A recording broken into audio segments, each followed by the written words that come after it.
Good morning, everyone. Welcome to the January 27th edition of iTrust newsletter. I hope you had a good weekend with your families and got a chance to see the parade on television, if not in person. This week, we'd like to discuss one of the avenues that you have to save taxes on your income. If you've been living in a rented accommodation and been paying rent to your landlord, you can claim a significant amount of exemption. The exemption is essentially equal to the amount of rent which you've paid to your landlord. However, a thing to keep in mind is that there is a cap on the amount of exemption you can claim. The cap is the smallest of the following three numbers. Number one, the actual HRA or house rent allowance which you have received from your employer. Number two, the rent paid minus 10% of your salary. And number three, 40% of your salary, or 50% if you're living in one of the four metros, which are Mumbai, Kolkata, Chennai and Delhi.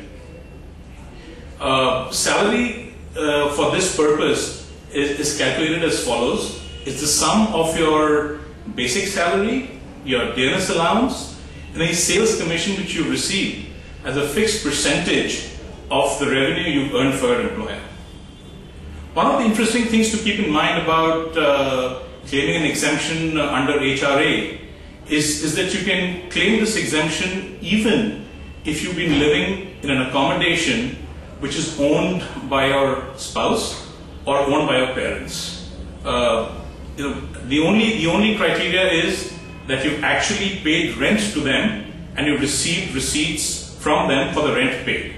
Of course, the flip side is any rent which is received by your parents or by your spouse is going to form a part of their income on which they have to pay taxes. The other interesting thing about claiming an HRA benefit is that you can do so even if you own your own house and are claiming benefits on the repayment of a home loan against that house.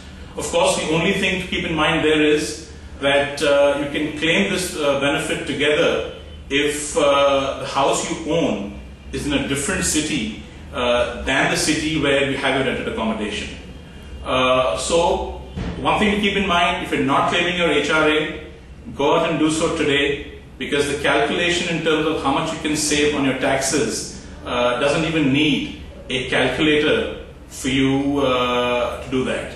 So go ahead and save taxes. Thank you.